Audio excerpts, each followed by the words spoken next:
everybody. This is Nilesh Sarani in front of you. We are discussing free hand writing level 0.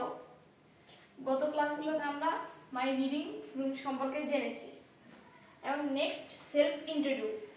পরবর্তীতে আমরা জানবো self introduce মানে ব্যক্তি বিষয়ে নিজের সম্পর্কে জানবো। তাহলে চলুন আরেকবার প্র্যাকটিস করে আসি। মাই রিডিং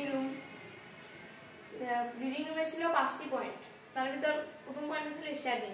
শুরুতে my name is Neel, I am a student, I have a nice reading room. তারপর দ্বিতীয় ছিল কি ফিউচার্স মানে বৈশিষ্ট্য, আমার মনে কি বৈশিষ্ট্য। My room beside my parents room মানে এটি আমার বাবা মার পাশের রুম। এটি আপনারা দিতে পারেন বাবা মার পাশে না দিয়ে আপনারা তার দাদা দাদি গ্র্যান্ডমা গ্র্যান্ডপা তার পাশে হতে পারে আপনাদের। তারপরে ইটস এ স্মল রুম মানে এটি ছোট রুম। আমি যে এই ছোট দিয়েছি সেটাই না, আপনারা বড় দিতে পারেন, ইট ইজ বিগ রুম। তারপর কি ছিল আমার রুমে কি কি আছে। There are a table, 3 chairs in my reading room. There are also a bed and electric in my reading room. So there have a bulb and a fan.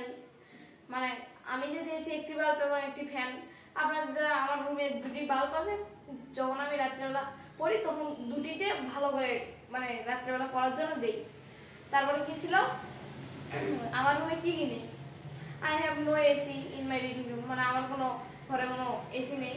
কিন্তু আপনারা যে এসি দিবেন সেটা না, আপনাদের ঘরে ফ্রিজও নাও থাকতে পারে, টিভিও না থাকতে পারে, অনেক কিছু দিতে পারে। তারপর সে কি ছিল ইভিনিং মানে শেষে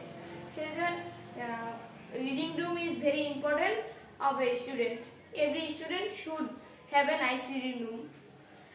তাহলে আপনারা দিতে পারেন so I think a student the reading room is very important of a student. আবারও ইংলিশ ল্যাঙ্গুয়েজ ক্লাবের পক্ষ থেকে শুভেচ্ছা জানিয়ে আজ বিদায় নিচ্ছি। আল্লাহ হাফেজ।